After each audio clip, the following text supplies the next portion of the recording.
sa.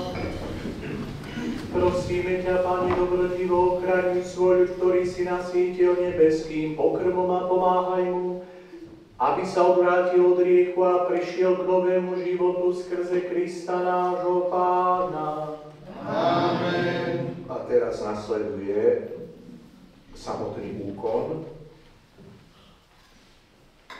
požehnania nového bohostánku. Milovaní bratia a sestry, tento náš nový bohostánok vďaka štedrosti dobrodincov bude teraz obdarovaný osobitným požehnaním, aby sa naznačilo, že je určený jedine na Boží kult. Preto prosme Pána, aby aj nás svojim požehnaním posilnil, aby nás On, ktorý je svätý, urobil svätými a hodnými nábožne sláviť Božie tajomstvá. Modlíme sa.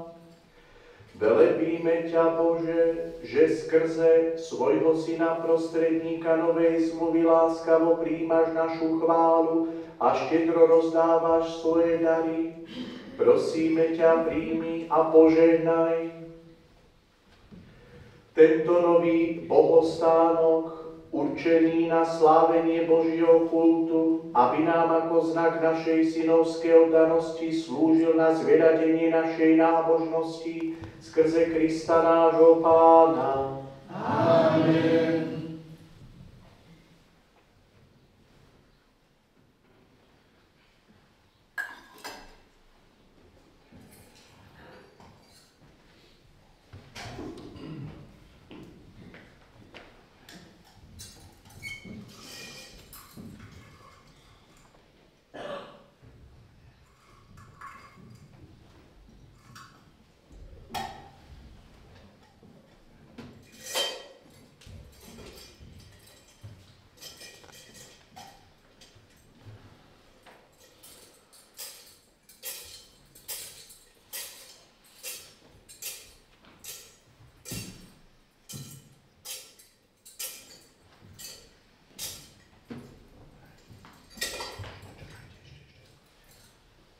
Klaniam sa ti vrúcne, Bože rečitý, spôsobom chleba, z lásky ukrytý.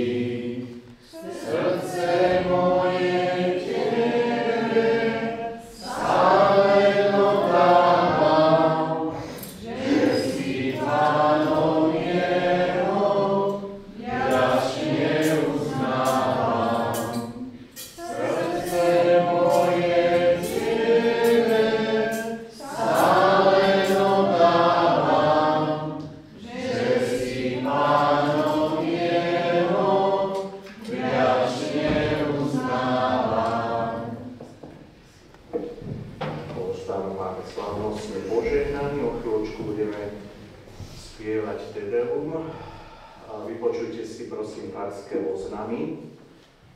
liturgický kalendár, všetky dni budúceho týždňa sú férie, čiže voľné dni, alebo sú tam ľubovoľné spomienky. Budúca nedeľa bude 6. veľkonočná nedeľa. Bohoslužobný poriadok, Svätá omša vo štvrtok o 18. Bude obetovaná za dobrodincov tohto nového bohostánku, teda tí, ktorí finančne prispeli a všetci tí, ktorí realizovali celú túto konštrukciu stavbu, aj čo sa pričíni akýmkoľvek spôsobom, akýmkoľvek od kvietkov až. Takže to je môj taký darček pre vás, táto svätá omša a moje poďakovanie. To bude vo štvrtok a potom v nedeľu o 8. zosnuli Štefana Jolana Kupcovi a syn Vladimír. Ďalšie oznámy, dnes je zbierka na energie za každý váš milodár. Úprimne vám to zaplať.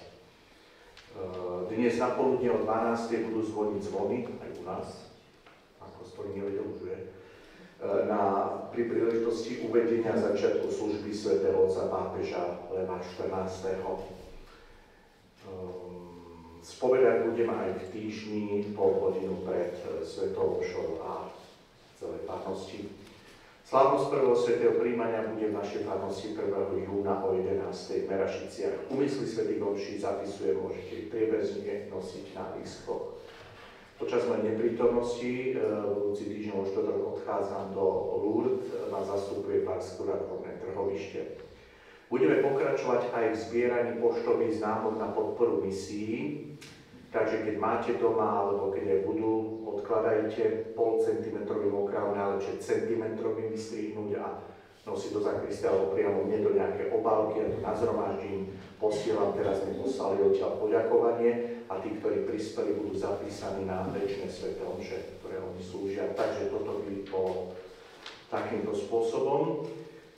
Potom by som sa to ešte prekvapil, nechcem prebiehať tí, ktorí dobrodinci prispeli na bohostánok, len nechcem dopredovoliť, ešte zvlášť budú, ale to ešte zatiaľ dáme na bok. Teraz by som chcel prečítať mená, ktorí realizovali tú technickú stránku a teda moje poďakovanie, ten človek, ale aj rodina s ním samozrejme, William Kúpec, Jaroslav Jakubička, Ján Knížat, Miroslav Knížat, Radovan Knížat, Ivan Kúpec, Peter Kúpec, Dezidere Gráčik, Silvia Kupcová, Jakub Gráčik, Richard Gráčik a Mária Kupcová, ak som niekoho zabudol, povedzte mi, prečítam. Takže menovite som chcel veľmi poďakovať a uctiť si vás, preto zazneli vaše mená uprostred liturgie a opätovne chcem vyjadriť moje poďakovanie za toto dielo a vyjadriť moju úctu všetkým. Pán Boh vás určite štedro požehná. Ja mám z toho veľkú radosť. Každý rok sa niečo urobí v tých kostolíkoch, takže verím, že máte z toho radosť aj vy. Dúfam teda, že sa z toho tešíte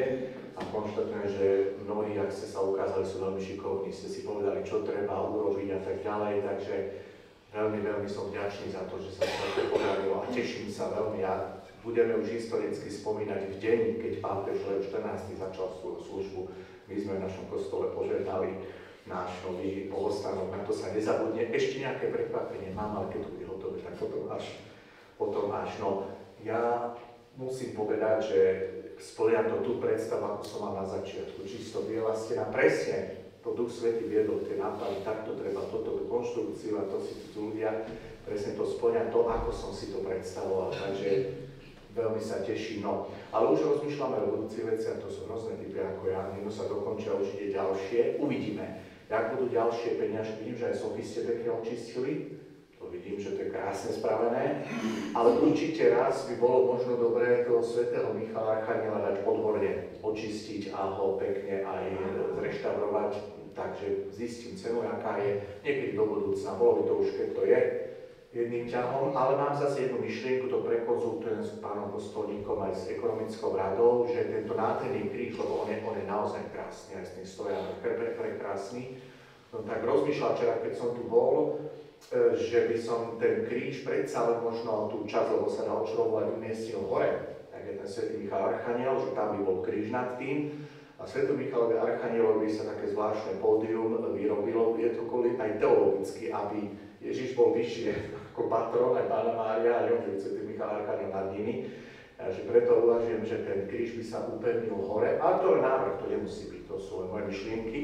A svätému Michalovi Archanielovi nejaký drevený podnos a umiestnil by sa buď do tohoto rohu, pekne by tam z boku bol priestor na nejaké kvietky, sviečku ako patronovi, alebo do tohto rohu, ale trošku nižšie ako je kríž, aby ten bol nad všetkým, teologicky, aby to bolo.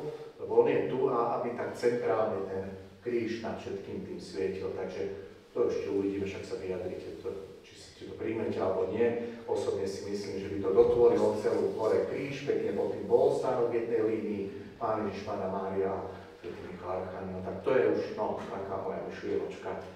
Dobre, zaspievame teraz Te Deum, postavíme sa. To je prejav našej vďačnosti Pánu Bohu za tento veľký dar. Náš nový bohostánok aj za svätého Otca. A po svätom, že vás prosím, keď len na chvíľočku máme nejaké vínko, ohnivú vodu, tak keď sme pripijeme pár slov, prehodíme niečo, co budeme, treba vypiť aj na zdravie pápeža. Slivovicu si dal na Slovensku, východňari to okomentovali a vo Vatikáne, viete, že som tam pred 2 týždňami bol, jeden kamarát mi hovoril, že sekretáriátu, hovorí sa šéfka vo Vatikáne, že pápež je váš človek, hovorí prečo? Lebo keď prišiel na Slovensko, dali mu na východe slivovicu, povedal, že veľmi dobrá a slovenský chrém tomu chutí a východňari to okomentovali, vypil, prežil, je to náš človek. Tak teraz zaspievame Te Deum. Teba, Bože, chválime, Teba, Pane, velebíme, Teba, večný Oče, uctieva celá zem. Tebe všetci anieli, Tebe nebesia i všetky mocnosti, Tebe kerubíni a serafíni, bez prestania prespevujú svätý, svätý, svätý Pán Boh zástupov, plné sú nebo i zem, Tvojej veleby a slávy. Teba oslavuje slávny zbor apoštolov, Teba velebí veľký počet prorokov, Teba chváli vznešený zástup mučeníkov, Teba oslavuje svätá cirkev po celej zemi. Teba, Oče nesmierne velebného, i Tvojho milovaného, pravého a jediného Syna, aj Ducha Svätého, Tešiteľa nášho. Kriste, Ty si kráľ slávy, Ty si Otcov Syn od večnosti, Ty si neváhal vstúpiť do života marný, stal si sa človekom, aby si vykúpil človeka. Ty si zvíťazil nad smrťou a otvoril si veriacim nebeské kráľovstvo. Ty sedíš po pravici Boha, v sláve svojho Otca. Veríme, že ako sudca ešte raz prídeš, preto ťa prosíme, pomáhaj svojim služobníkom, ktorých si vykúpil pred drahou krvou. Pripočítaj nás ku svojim svätým vo večnej sláve. Zachráň, Pane, svoj ľud a žehnaj svojich dedičov a spravuj ich a vyvíš ich až na veky. Po všetky dni dobrorečíme Tebe a chválime Tvoje meno na veky, až na veky večné.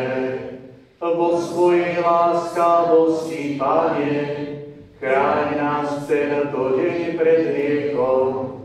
Zmiluj sa, Pane, nad nami, zmiluj sa nad nami. Tvoje milosrdenstvo, Pane, nech je nad nami, ako dúfame v Teba. V Teba, Pane, som dúfal, nebudem zahambený na veky. A nášmu pánu Kostolínkovi, ktorý má dnes narodení, mene nášho celofarského spoločenstva úprimne blahoželám. Nech vás dobrý Pán Boh obdarí hojnosťou svojich darov. Matka Božia nech vás naďalej ochraňuje a svätý Michal Archaniel nech je nad vami aj nad celou vašou rodinou. Ďakujeme za vašu službu, ktorú si veľmi ja osobne vážim, aj mene spoločenstva hovorím. A vás Pán Boh naďalej pre dobro aj nás tu na tejto filiálke zachováva, takže úprimne blahoželáme ako ostatné vonku. Pán s vami, nech vás žehná všemohúci Boh, Otec i Syn i Duch Svätý. Amen. Poďte v pokoji. Bohu ďaká.